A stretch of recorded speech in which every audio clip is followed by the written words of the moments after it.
Queensland Government major integrated project, the Landholders Driving Change project, has been rolling out through NQ Tropics into the Triple B catchment for almost 2 years. David Hardwick has worked with NQ Tropics to develop a rapid assessment of soil health, and this was a great opportunity for us to roll out a series of workshops across the Triple B catchment.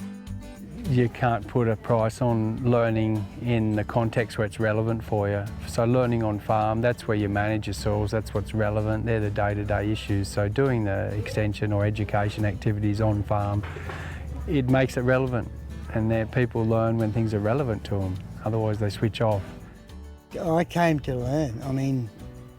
I think you're never too old to learn. What we learnt today about, actually getting your hands in and looking for the roots and the clumps and all the different terms. What sort of bacteria, fungus and all that sort of stuff, organisms that live underneath, and how to create a better soil structure. We've just opened our mind because we think we're looking after the soil and we think we're doing it right, but we've got to learn that that's our income. If the soil's crook, we're not going to be able to fatten our stock off and live here for a little bit longer.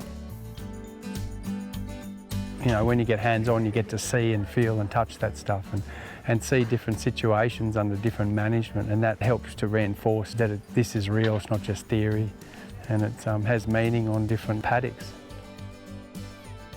So it's to learn a bit about soil testing and just to see what sort of soils we've got and what we're dealing with here. I think everybody should know is just what your soil actually has.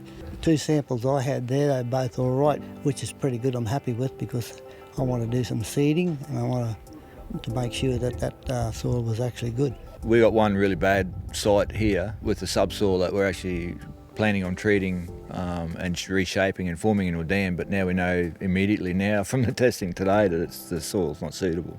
So there's no good spending tens of thousands of dollars on something that's not going to work.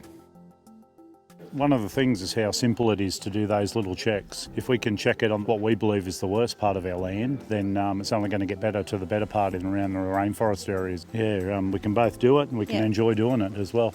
We like to get the guys all interactive and learning about their soils, and the way we do it is we turn everyone into a soil organism and we get them to role play what it's like being part of a topsoil. It's called a day in the life of a topsoil activity, and it's really just so people can realise all the different interrelationships in the soil between organic matter, plant roots, soil organisms, nutrients.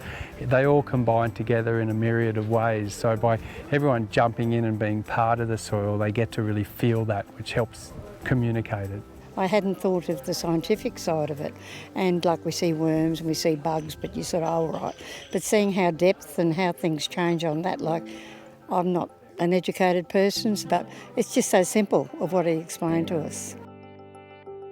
We're interested in pasture improvement, and we're getting rid of the lantana and wild tobacco, but one thing that we're interested in is it's a complete approach. We can't just kill it without improving the pasture.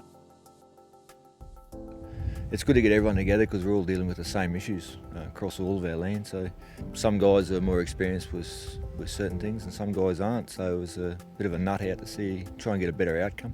I think it's great. We get everybody's ideas about what their country's like, what our country's like, and when David comes then he can sort of explain the whole thing to us. Infiltration, that because I come from a dry country and after 2 decades here I appreciate the moisture of Youngalla, but I'd like to see how it's dispersed on our land, and I learned that today. The take-home messages from the RASH soil workshops we've been running across the dry tropics is to consider your soil as a really important asset in your landscape and for your business, and to look after that asset. David's very practical, hands-on approach. He really breaks the science down to good, manageable, bite-sized pieces for people and give them a better understanding of the capability and limitations of their soils, and also ultimately how to keep grass in their paddocks at the end of the dry season, giving them the results that they're chasing, but also the outcomes that we want for the Great Barrier Reef.